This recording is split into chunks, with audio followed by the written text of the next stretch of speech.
एक बार एक भिखारी अपने जीवन से परेशान हो चुका था, क्योंकि उसे अपने जीवन को चलाने के लिए भीख मांगना पड़ता था। उसे हर एक चीज़ के लिए भीख मांगना पड़ता था और इसी बात को लेकर वो दुखी रहता और दिन भर यही सोचता कि उसके जीवन में बदलाव कैसे आएगा, और ये सोचकर वो निराश हो जाता। वो हर दिन देखता कि बहुत सारे निराश लोग, आंखों में आंसू लिए लोग और विभिन्न चिंताओं से परेशान लोग गौतम बुद्ध की तरफ जाते और वापस लौटते समय वे लोग बहुत ही खुश होते थे। और वो भिखारी ये नहीं समझ पा रहा था कि गौतम बुद्ध उन लोगों के साथ ऐसा क्या करते थे कि वो बहुत ही खुश हो जाते थे। वापस लौटते हुए लोगों के हाथों में ना तो ढेर सारे पैसे होते थे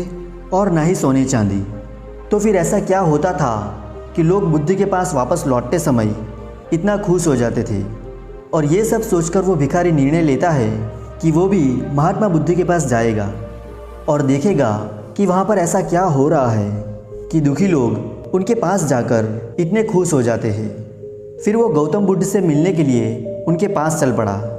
और जहाँ बुद्ध मौजूद थे वहाँ पर बहुत लंबी लाइन लगी थी और वो भिखारी भी लाइन में लग गया और लाइन में लगकर अपनी बारी का इंतज़ार करने लगा। फिर देखते ही देखते उसकी बारी आई और उसने गौतम बुद्ध से कहा कि बुद्ध, कि मैं बहुत ही गरीब हूँ, मेरे पास कुछ भी नहीं है और मुझे अपना जीवन जीने के लिए भी दूसरों से भीख मांगनी पड़ती है, और आप ही बताइए कि मैं अपने जीवन को कैसे बेहतर कर सकता हूँ। ये सब सुनकर बुद्ध ने कहा कि तुम गरीब नहीं हो, बस तुम्हें ऐसा लगता है क्योंकि आज तक तुमने किसी के लिए कुछ भी नहीं किया और ना ही किसी को तुमने आज तक दान दिया और ना ही तुमने दूसरों के लिए कुछ किया। ये सब सुनकर भिखारी के मन में एक शंका जाग उठी और अपनी शंका को दूर करने के लिए भिखारी ने पूछा कि बुद्ध, मैं तो एक भिखारी हूँ, मैं लोगों को दान भला कैसे दे सकता हूँ और कैसे लोगों की सहायता कर सकता हूँ, और मुझे तो खुद अपना जीवन चलाने के लिए दूसरों से भीख मांगना पड़ता है। और ये सब सुनने के बाद गौतम बुद्ध थोड़ी देर तक चुप रहे और फिर गौतम बुद्ध उससे बोले कि तुम्हारे पास हाथ है जिससे तुम लोगों की सेवा में लगा सकते हो और दूसरों का भला भी कर सकते हो। इसके अलावा तुम्हारे पास मुंह है जिससे तुम लोगों के साथ अच्छी अच्छी बातें भी कर सकते हो और दूसरों का हौसला भी बढ़ा सकते हो, और ये सब काम करके भी तुम दूसरों की सहायता कर सकते हो। ज़रूरी नहीं कि दान सिर्फ पैसों से किया जाए, हम चाहें तो हम शिक्षा का भी दान कर सकते हैं और चाहे तो अन्न का भी दान कर सकते हैं। ऊपर वाले ने अगर किसी को क्रूरता अच्छा शरीर दिया है तो वह गरीब नहीं है, बस उसका दिमाग गरीब है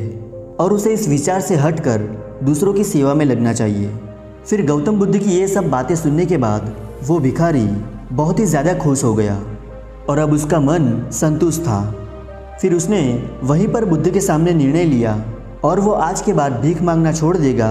और कुछ ना कुछ अच्छा काम शुरू करेगा। दोस्तों, हम सब इसी बात की चिंता में समय बर्बाद करते हैं कि हम गरीब हैं, लेकिन ये पूर्णतः सत्य नहीं है। सत्य तो ये है कि जब तक हमारा शरीर पूरी तरह से बेहतर है तो हम उसका उपयोग करके आगे बढ़ सकते हैं और खुद के जीवन को बेहतर बना सकते हैं। और अगर कोई व्यक्ति सिर्फ अपनी गरीबी पर ध्यान दे और उसे बदलने की कोशिश ना करे तो वो मूर्ख है। और इसके अलावा हमें ये कहानी से ये भी सीख मिलती है कि दान सिर्फ पैसों का नहीं बल्कि शिक्षा, धन और अच्छे विचारों का भी किया जा सकता है। अगर आपके पास धन नहीं है तो आप शिक्षा का भी दान कर सकते हैं या फिर आप दूसरों के लिए अच्छे विचारों का भी दान कर सकते हैं,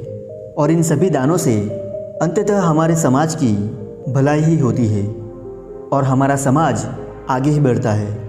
तो दोस्तों, आपको भी ये कहानी अच्छी लगी हो तो वीडियो को लाइक और चैनल को सब्सक्राइब करना बिल्कुल भी नहीं भूलिएगा।